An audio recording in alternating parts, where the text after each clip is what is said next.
adik-adik, semangat pagi. Aku mau kenal Tuhan, aku mau cinta Tuhan melalui firman-Nya. Wah, senang sekali di pagi hari yang cerah ini. Loh, Seika kembali lagi menemani adik-adik semuanya di dalam renungan harian Sekolah Minggu GKTB. Loh, harap adik-adik tetap semangat ya untuk merenungkan firman Tuhan tiap-tiap hari. Nah, di pagi hari ini sebelum kita merenungkan firman Tuhan bersama-sama, mari kita berdoa. Tuhan Yesus, terima kasih untuk kesempatan yang Tuhan berikan pada pagi hari ini. Kami semuanya boleh bangun dengan kekuatan yang baru, dan di pagi hari ini kami juga boleh diberikan kesempatan lagi untuk merenungkan kebenaran firman-Mu. Kami berdoa kiranya Engkau menolong setiap kami, sehingga kami boleh merenungkan firman Tuhan dengan sungguh-sungguh dan juga melakukannya di dalam kehidupan kami di sepanjang hari ini. Dalam nama Tuhan kami Yesus Kristus, kami sudah berdoa. Haleluya. Amin. Nah, adik-adik, di pagi hari ini kita masih mau merenungkan kebenaran firman Tuhan. Masih lanjutan di dalam kitab 2 Raja-Raja, pasalnya yang ke-15, ayatnya yang ke-13 sampai dengan ayatnya yang ke-16. Adik-adik bisa membaca di dalam Alkitabnya masing-masing, dan Seika akan membacakannya untuk kita semuanya di ayat yang ke-13 ya. Demikianlah firman Tuhan. Salum bin Yabes menjadi raja dalam tahun yang ke-39 zaman Uzia, Raja Yehuda. Ia memerintah sebulan lamanya di Samaria. Adik-adik, pada waktu itu ketika Raja Zakaria ini memerintah sebagai seorang raja, ternyata ia dibunuh oleh Salum.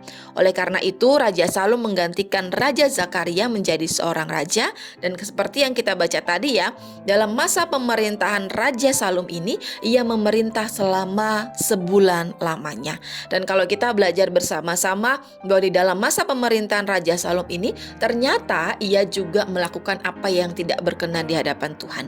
Ia tidak menjauhkan berhala-berhala, ia tidak menjauhkan patung-patung yang dapat disembah oleh orang-orang Israel pada waktu itu. Nah, ketika Raja Salum ini menjadi seorang raja, maka majulah Menahem bin Gadi dari Tirsa lalu sampai ke Samaria. Ia juga membunuh Raja Salum ini, sehingga ia menggantikan Raja Salum menjadi seorang raja atas bangsa Israel. Nah, adik-adik, kalau kita belajar bersama-sama tadi ya, bagaimana Raja Salum untuk mendapatkan tahta kerajaan ia membunuh Raja Zakaria. Bahkan juga Menahem ketika ia menjadi seorang raja, ia harus membunuh Raja Salum.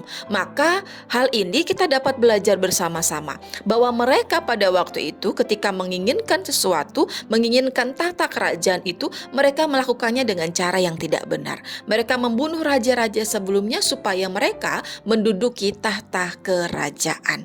Nah, melalui kebenaran firman Tuhan pada pagi hari ini, apa yang kita dapat pelajari nih adik-adik ya?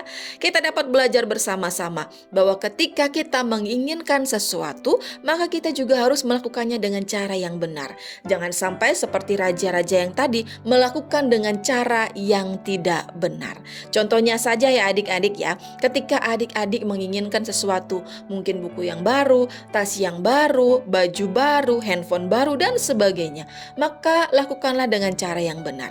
Adik-adik berdoa kepada Tuhan, adik-adik bisa menabung dari uang jajan adik-adik, atau adik-adik bisa meminta kepada orang tua adik-adik. Ketika nanti mereka sudah memiliki uang yang cukup, dapat dibelikan. Jangan sampai nih ya, adik-adik ketika ingin baju baru, buku baru, tas baru, dan juga barang-barang yang lain yang baru, adik-adik malah mendapatkannya dengan cara yang tidak baik, dengan cara mencuri, dengan cara berbohong dan sebagainya. Ataupun ketika adik-adik ingin mendapatkan juara di kelas, ingin mendapatkan peringkat yang bagus, ranking yang bagus di kelas, maka adik-adik juga harus belajar dengan sungguh-sungguh. Jangan sampai nih ya, adik-adik mendapatkan ranking yang bagus di sekolah, tetapi adik-adik perolehnya dengan cara yang tidak benar, yaitu dengan cara menyontek.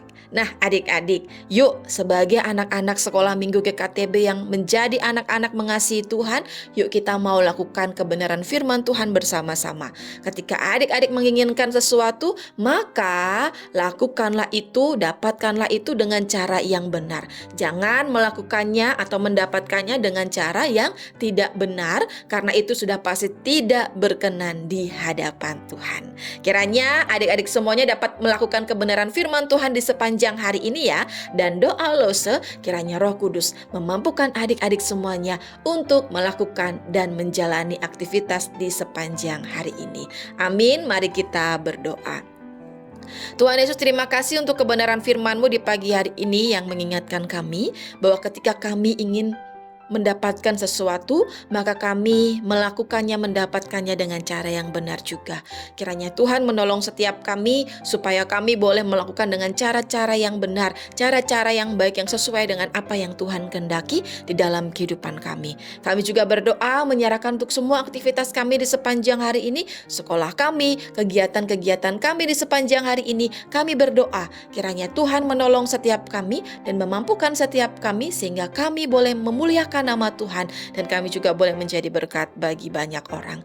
Dalam nama Tuhan kami Yesus Kristus, kami sudah berdoa dan bersyukur. Haleluya.